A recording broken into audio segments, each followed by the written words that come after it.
নমস্কার বন্ধুরা, আপনাদের সকলকে সুজয় দে চ্যানেলে স্বাগত। আপনি কি জানেন আপনার জীবনে সবচেয়ে বড় ঝুঁকি কি? তা হচ্ছে সঠিক ফিনান্সিয়াল প্ল্যানিং না থাকা। একটা বড় অসুখ, হঠাৎ কর্মহীন হওয়া, হঠাৎ মেয়ের বিয়ের বিশাল খরচ, করোনার মতো একটা মহামারী বা একটা যুদ্ধ, আর সব হিসেব গোলমাল, সব ঘেটে ঘ। কিন্তু সুখের কথা হলো ফিনান্সিয়াল প্ল্যানিং কঠিন নয়।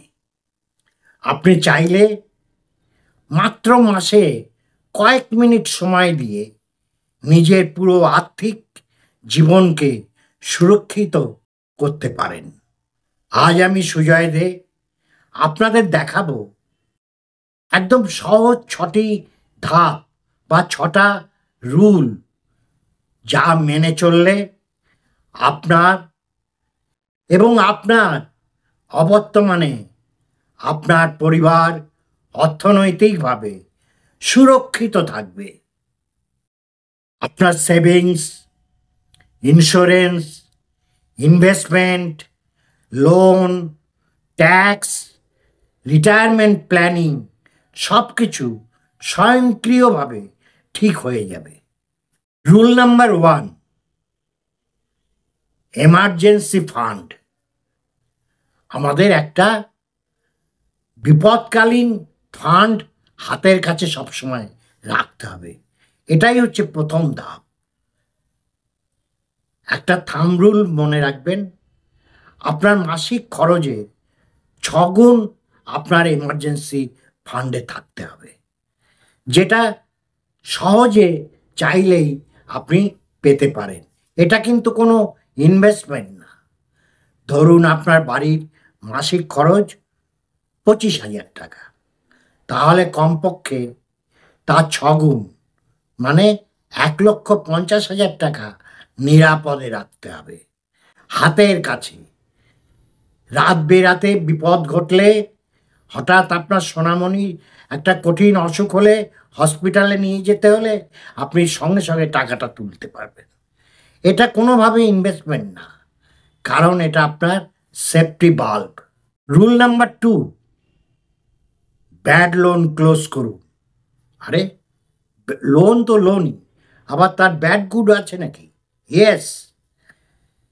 যেমন বাড়ি করার জন্যে লোন, এটাকে আমরা গুড লোন বলি। তার কারণ এর ইন্টারেস্ট রেট খুবই কম, 8 থেকে 8.5%।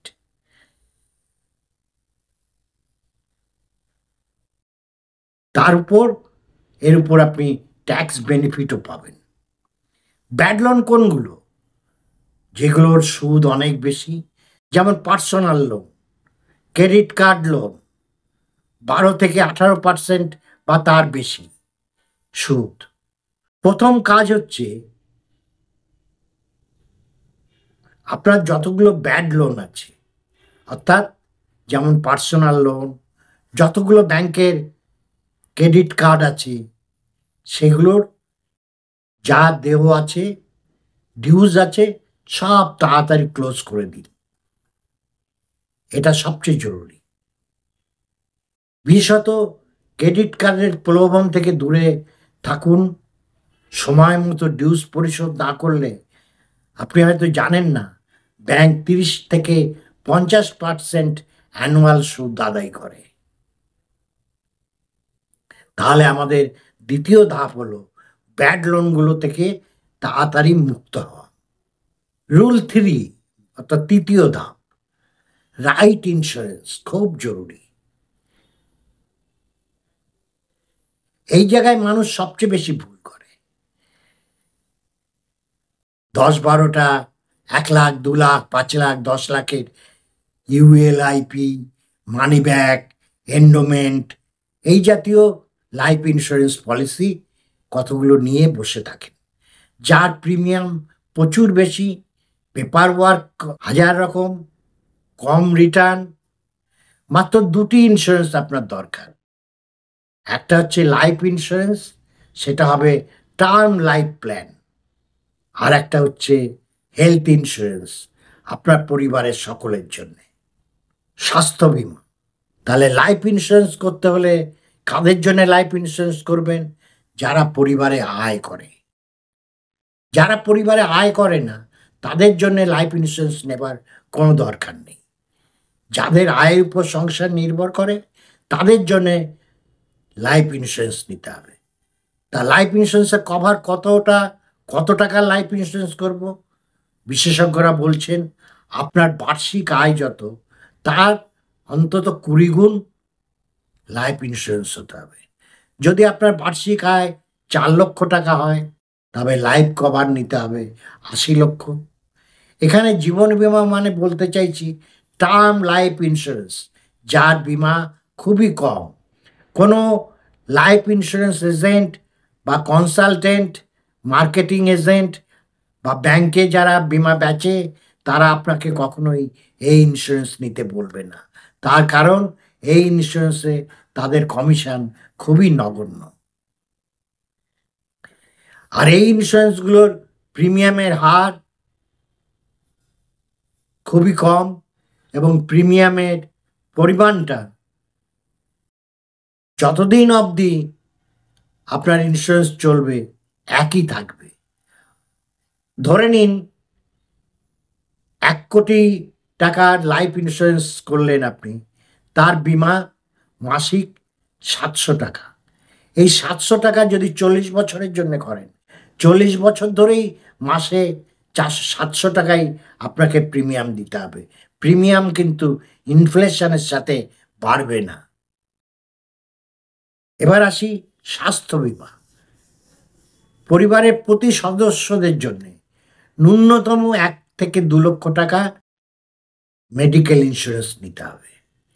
আপনার পরিবারে 3 জন থাকলে 3 জনের জন্যই 1 লক্ষ বা 2 লক্ষ টাকা করে স্বাস্থ্য বীমা নিতে হবে। যে সংস্থার বীমা নিচ্ছেন তাদের নেটওয়ার্ক হসপিটালের তালিকায় যেন আপনার এলাকার বিখ্যাত হসপিটালগুলোর অন্তর্ভুক্ত থাকে এবং দেখে নেবেন তাদের ক্লেম সেটেলমেন্ট রেটটা কীরকম। একই সাথে আর একটা কথায় মাথায় রাখতে হবে, স্বাস্থ্য বীমা নেবার সময় ফ্লোটার প্ল্যান নেওয়াটা বুদ্ধিমানের কাজ। কেন? ধরে নিন আপনার পরিবারের 3 জনের জন্যে 2 লক্ষ টাকা করে স্বাস্থ্য বীমা করিয়েছে।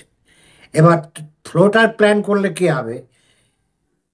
প্রতি বৎসর যে পরিবারের 3 জনেরই শরীর খারাপ হবে, হসপিটালে ভর্তি হবে এমন নয়। একজনের জরুরি কিছু ঘটলো তখন ওই টোটাল 6 লক্ষ টাকা তার জন্য খরচ করা যাবে। তাহলে একটা টার্ম প্ল্যান, একটা হেলথ ইন্স্যুরেন্স বা স্বাস্থ্য বীমা এটাই যথেষ্ট। নিশ্চিন্ত জীবন। চতুর্থ ধাপ ইনভেস্টমেন্ট। অনেকেই এখানে সব গোলমাল করে ফেলেন। কিছু স্টক কিনলেন, বেশ কিছুগুলো মিউচুয়াল ফান্ড কিনলেন, 2টো জমি কিনলেন। এভাবে ইনভেস্টমেন্ট করলে লাভ হবে না। ইনভেস্টমেন্ট সহজ করুন। ইকুইটি অর্থাৎ স্টকে বা মিউচুয়াল ফান্ডে। আপনার যদি ইকুইটিতে পারদর্শিতা না থাকে, কোন স্টক কিনবেন, তার কোম্পানির রেটিং ইত্যাদি আপনার জ্ঞান না থাকে, তাহলে আপনার পক্ষে নিরাপদ হচ্ছে মিউচুয়াল ফান্ডে ইনভেস্টমেন্ট করা। সবচেয়ে ভালো হচ্ছে ইন্ডেক্স ফান্ডে ইনভেস্ট করা। আপনার মাসিক আয়ের কমপক্ষে 20% ইনভেস্টমেন্ট করুন। যদি আয় 50,000 টাকা হয় তাহলে মাসে কমপক্ষে 10,000 টাকা ইনভেস্ট করুন।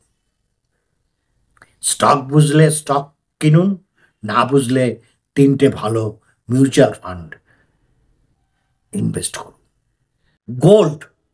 গোল্ড একটি সোনাতে ইনভেস্টমেন্ট করা খুবই ভালো, কিন্তু মনে রাখবেন জুয়েলারি নয়। তার কারণ জুয়েলারিতে আপনার যে সোনা তার সাথে মেকিং চার্জ একটা বিশাল অংশ ঢুকে যাচ্ছে। তাহলে আগে ছিল সভরেন গোল্ড বন্ড ফান্ড, এখন কেন্দ্রীয় সরকার সেটা বন্ধ করে দিয়েছে। আপনি ইচ্ছে করলে পেপার গোল্ড কিনতে পারেন, যেখানে আপনার সোনাতে মেকিং চার্জের কোনো ব্যাপার থাকবে না। রিয়েল এস্টেট সাধারণের জন্যে একটা নিজের বাড়ি থাকার জন্য সেটাই যথেষ্ট। বিনিয়োগ হিসেবে সাধারণ মানুষের পক্ষে বাড়ি জমি কেনা খুব লাভজনক নয়। ট্যাক্স, খরচ, টেনেন্টের ঝামেলা অনেক বেশি। তাহলে আপনার পারফেক্ট বাস্কেট হচ্ছে 3টে মিউচুয়াল ফান্ড, কিছু পেপার গোল্ড, একটা বাসস্থান জন্যে বাড়ি। Rule 5, simple tax planning. আপনি যা আয় করছেন সবটাই ইনভেস্ট করে দিচ্ছেন বা বাকিটা সংসারে খরচ করছেন, তারপরে মার্চ মাসে আপনার ত্রাহি রব যে ট্যাক্স দেব কিভাবে। সেই জন্যে প্রতি মাসে এমনভাবে একটা রেকারিং ডিপোজিট করুন যেখানে আপনার আনুমানিক যে বার্ষিক ট্যাক্স সেই টাকাটা সেখানে থাকে। আর না হলে অ্যাডভান্স ট্যাক্স হিসেবে জুন মাস, সেপ্টেম্বর মাস, ডিসেম্বর মাস এবং ফাইনালি মার্চ মাসে আপনার ট্যাক্স জমা করে দিন। এবং আপনি যদি ওল্ড ট্যাক্স সিস্টেমে থাকেন তাহলে 80C, এনপিএস, হোম লোনের ইন্টারেস্ট, হেলথ ইন্স্যুরেন্সের ডিডাকশন এগুলো ক্লেম করতে পারবেন। রুল 6, স্টেপ 6, বার্ধক্যের জীবন আমাদের সবচেয়ে জীবনের সোনালি সময়, সেটা যেন চোখের জলে না ভেসে যায়। তার জন্যে যৌবনেই কর্মজীবন শুরু হওয়ার সময় আমাদের প্ল্যানিং করতে হবে। এটা খুব সহজ এবং খুবই গুরুত্বপূর্ণ। এই বিষয়টা বেশিরভাগ মানুষ অবহেলা করেন এবং ভাবেন পরে দেখা যাবে। আরে আজ তো ভোগ করে নি, আজকে জীবন আছে, কাল থাকবে কি থাকবে না। আরে মশাই, কজন আর চলে যায়, জীবন তো থেকেই যায়। তাহলে বার্ধক্যে যে কি করবেন? বার্ধক্যে তো একদিন পৌঁছাতেই হবে। যৌবন তো চিরস্থায়ী না। তার জন্যে ভবিষ্যতের ভাড়ার যাতে ফাঁকা না হয় তার জন্যে রিটায়ারমেন্ট প্ল্যানিং কর্মজীবনের শুরুতে করতে হবে। রিটায়ারমেন্ট প্ল্যানিংয়ের সময় ইনফ্লেশন বা মুদ্রাস্ফীতির কথা মাথায় রাখতে হবে। আজ 10,000 টাকায় আপনি যতটা জিনিস কিনতে পাচ্ছেন, 20 বৎসর পর ওই একই 10,000 টাকায় আপনি আজকে যা জিনিস পেয়েছেন ততটা জিনিস পাবেন না, তার অর্ধেক হয়তো পাবেন। সেই জন্যে আপনার রিটায়ারমেন্ট প্ল্যানিংয়ের সময় এই মুদ্রাস্ফীতির কথাটা মাথায় রাখতে হবে। এমন একটা কর্পাস বা ফান্ড আপনাকে তৈরি করতে হবে যেটা ব্যাংকের ফিক্সড ডিপোজিটে রেখে দিলে তার ইন্টারেস্ট যেটা হবে মাসিক, তা দিয়ে আপনার আজকে যেভাবে সংসার চলছে সেভাবে আগামী দিনও চলতে পারে। আপনার বর্তমান মাসিক খরচ কত?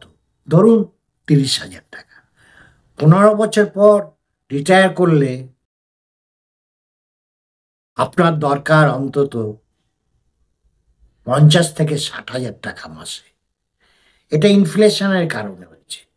গড়ে আমাদের দেশে 5% থেকে 6% অ্যানুয়াল রিটার্ন।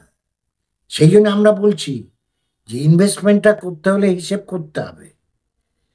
এর জন্য একটা সিপ ক্যালকুলেটর দেখুন, মাসে কত টাকা ইনভেস্ট করলে 10 থেকে 12% রিটার্ন পেলে রিটায়ারমেন্ট পরে আপনি কত টাকা পেতে পারেন, সেই টাকা ব্যাংকে রাখলে আপনার কি এই ইনফ্লেশন বিট করে যে পরিমাণ টাকা দরকার সেই টাকাটা আসবে? সেটাই হচ্ছে রিটায়ারমেন্ট প্ল্যানিং। এটা একটু অঙ্ক কষে করতে হবে। আপনি ভাবছেন আমার এখন তো 40,000-এ মাসে ভালোভাবে সংসার চলে যায়, নিশ্চয়ই রিটায়ারমেন্টের পরেও 40,000 টাকা আমি যদি পাই সংসার চলে যাবে না। আজকে 40,000-এ যে সংসারটা চলছে, 20 বছর বা 30 বছর বাদে ওই 40,000-এর মূল্য অর্ধেক হয়ে যাবে, 20,000 হয়ে যাবে আজকের ভ্যালুতে। অতএব আপনাকে আজকে 40,000-এর সংসার চালাতে পারলে আপনার 20 বছর বা 30 বছর বাদে ওটা লাগবে 80,000 টাকা। অতএব আপনাকে এমন একটা ফান্ড তৈরি করতে হবে যার থেকে 20 বছর বা 30 বছর বাদে আপনি 80,000 টাকা আয় করতে পারেন মাসে। তবেই আপনার বার্ধক্য জীবন সুখের হবে, সোনালী হবে। তাহলে আমরা কি আলোচনা করলাম? 6 মাসের এমার্জেন্সি ফান্ড রাখতে হবে, ব্যাড লোনগুলো আগে বন্ধ করতে হবে, একটা টার্ম লাইফ ইন্স্যুরেন্স এবং হেলথ ইন্স্যুরেন্স নিতে হবে, 3টে মিউচুয়াল ফান্ডে টাকা রাখতে হবে, ট্যাক্স প্ল্যানিং করতে হবে, রিটায়ারমেন্ট প্ল্যানিং করতে হবে। এগুলো সেট হয়ে গেলে আপনার আর্থিক জীবন নিরাপদ। আর এর জন্য আপনাকে ফাইন্যান্স এক্সপার্ট হতে হবে না, শুধু সঠিক 6টা স্টেপ জানলেই যথেষ্ট। আমি সুজয় দে, আগামী ভিডিওতে আবার দেখা হবে। আমার চ্যানেলটা আপনাদের ভালো লাগলে সাবস্ক্রাইব করুন, নোটিফিকেশন বেলটা বাজিয়ে দিন, যাতে এই জাতীয় প্রয়োজনীয় ভিডিও আপনাদের কাছে সময় মতো পৌঁছে যায়। আজকের মতো এখানেই শেষ করছি, আবার ফিরে আসবো। ততদিন আপনারা সবাই সুস্থ থাকুন, ভালো থাকুন, আনন্দে থাকুন।